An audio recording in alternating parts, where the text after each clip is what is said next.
Battle of the Gods brought Dragon Ball Z back into the cultural consciousness, as well as heralding the arrival of more stories under the guidance of creator Akira Toriyama. With Resurrection F, they decided to bring back one of the most infamous villains of the franchise, only to have the payoff be kind of lackluster.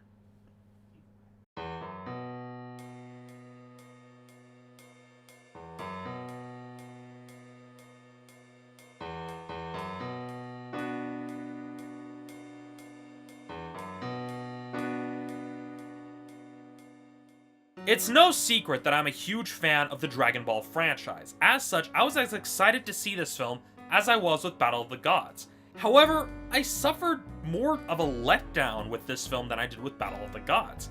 While the fight with the revived Frieza was really cool to watch and even had some really cool twists and turns, it ultimately ends on somewhat of an anticlimax. What makes it worse is that there were just some opportunities where they could have had some very good character moments that would have shown how they've grown over the course of the franchise, or moments for the characters to actually grow and change as a result of what's actually happening, but they never take it. They never took any of those opportunities. What also didn't help was the comic relief segments from Beerus and Whis. It was fine in the beginning, but during what's supposed to be a really intense fight, they just felt out of place. I mean, I get it, Beerus is the god of destruction and he's not going to interfere, but seriously, the mood was inconsistent. I mean, I understand they're trying to break up the tension because the fight is really intense, but it just didn't really work. And part of why it made those moments stand out as something that just didn't work is because there were much better executed moments of levity from the exchanges between Vegeta and Goku during the actual fight itself. Those actually felt organic. They felt like they actually would have worked. Beerus and Whis, I mean, yeah, they're part of the canon, but they felt out of place. They could have just had more of the banter and exchanges between Vegeta and Goku, and it would have worked a lot better to break up the tension.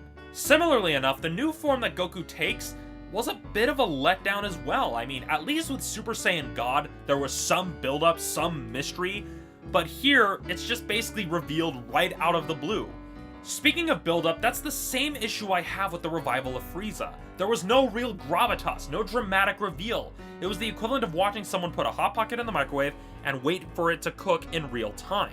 They also wasted the incredible insert song that was recorded for this movie, as the visuals just didn't really match the rhythm. I'm not saying that there needed to be a musical number or a music video segment in and of itself, it's just the music gave certain beats that they could have taken advantage of, but once again, they didn't.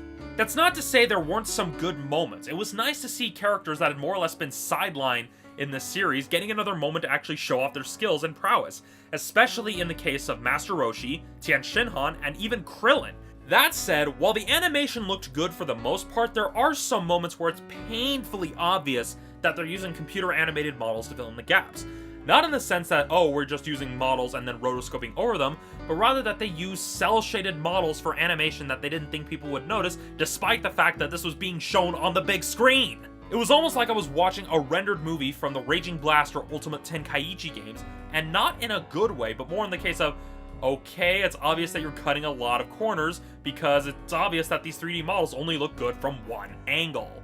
Overall, this is an enjoyable film for fans of Dragon Ball Z. However, I wouldn't consider it a worthy follow-up to Battle of Gods, as this film feels kind of rushed in terms of overall quality.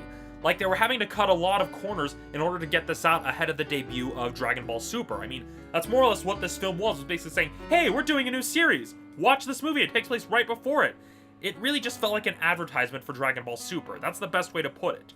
Point being, though, if you're a fan, you'll enjoy this film, flaws and all. You probably already went and seen it.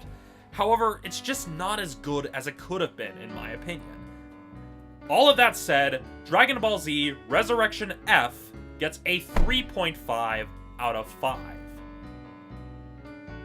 So that's it for this episode of Romney's Reviews. Thank you for watching. I'll see you all next time.